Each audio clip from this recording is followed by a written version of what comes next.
В начале своего выступления премьер-министр России отметил, что изменения в вопросе безработицы в республиках СКФО носят благоприятный характер. В округе сохраняется естественный прирост населения. Все эти факторы стратегические, и их надо учитывать в работе. Округ имеет свою специфику. Здесь проживает много молодежи. И благодаря традиции иметь большие семьи, есть определенные особенности организации семейных предприятий, бизнеса. В округе сохраняется естественный прирост населения. Все эти факторы стратегические, их нужно учитывать в работе. В 2010 году, когда был создан Северо-Кавказский федеральный округ, меры после этого были предприняты, и они, как я уже сказал, принесли достаточно ощутимые результаты.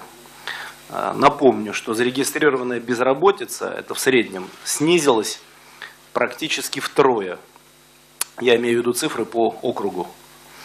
С почти 500 000 человек до 135 тысяч. Но это зарегистрированная безработица. Реальные цифры, конечно, были гораздо больше. Глава правительства подчеркнул необходимость создания рабочих мест в экономическом секторе и социальной сфере. Вкладываться в рабочие места необходимо.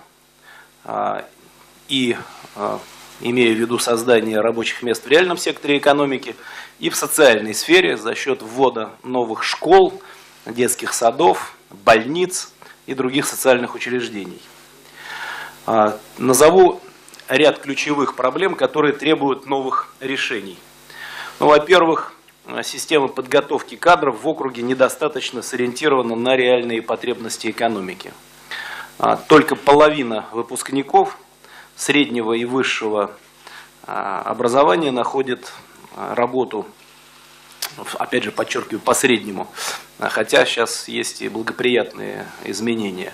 Как сообщил глава Ингушетии Юнусбек Евкуров, уровень общей безработицы в республике по состоянию на 1 января 2018 года составил 26,9%. Реально федеральный центр вкладывает большие средства и не только в деньгах, а и в ресурсах, и в помощи. Если брать Ингушетию, то в 2010 году это 67 тысяч безработных, уже на сегодняшний день порядка снижения на 18 тысяч, на 27 тысяч безработных. Уровень общей безработицы было в 2010 году 49,8, сегодня это 26%, 26,9%. Уровень регистрируемой безработицы было 20,3%, сегодня это 8,6%. И численность в целом и коэффициент напряженности на рынке труда сегодня 60 человек, а в 2010 году это было 182 человека. То есть разница огромная, и та помощь, которую оказывает, я бы здесь сказал, все министерства, в целом блок правительства, в первую очередь, конечно, это Министерство труда и социального развития, где довольно серьезно оказывается, для снижения напряженности на рынке труда, оказывается, это существенная помощь. И сейчас то, что Максим Анатольевич озвучивал, мы буквально за 4 года в системе СПО создали еще дополнительно к 3 тысячам, еще 4 тысячи мест с помощью и Министерства образования, Ольга Ивановна, спасибо вам большое за это, и Министерства труда, и Министерства по делам Северного Кавказа. И мы сегодня можем готовить специалистов во все регионы страны, как вы сейчас только что сказали. Надо, может, эту советскую практику возродить. Было время, когда выпускники высших учебных заведений, особенно в системе образования или другой сферы, приезжали с регионов на Кавказ. Мы помним это, они везде работали. Может, наших уже ребят уже пора направлять, почему? Потому что нам все равно не охватить объемом рабочих мест наших специалистов. Мы можем сегодня хорошо обучать и энергетический колледж, и нефтегазовой сферы, полинно-строительной, туристической отрасли.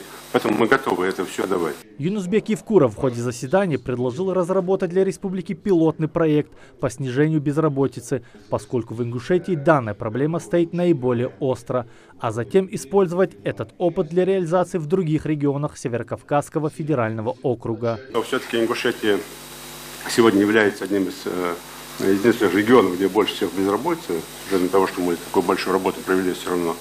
Я бы попросил, уважаемый Дмитрий Анатольевич, может, где-то летом на уровне Министерства труда с участием Минкавказа провести такое совещание в Ингушетии именно по Ингушетии. Может, как пилотный проект делать, показать, это небольшая территория, и мы могли бы там, я думаю, если бы отдельную программу делать, в течение 2-3 лет решить эту проблему там, по одному субъекту конкретно. По его словам, далее этот опыт могли бы взять на вооружение главы других регионов СКФО для снижения безработицы. Хусен Гагиев, Юсуп Ханиев, Новости 24.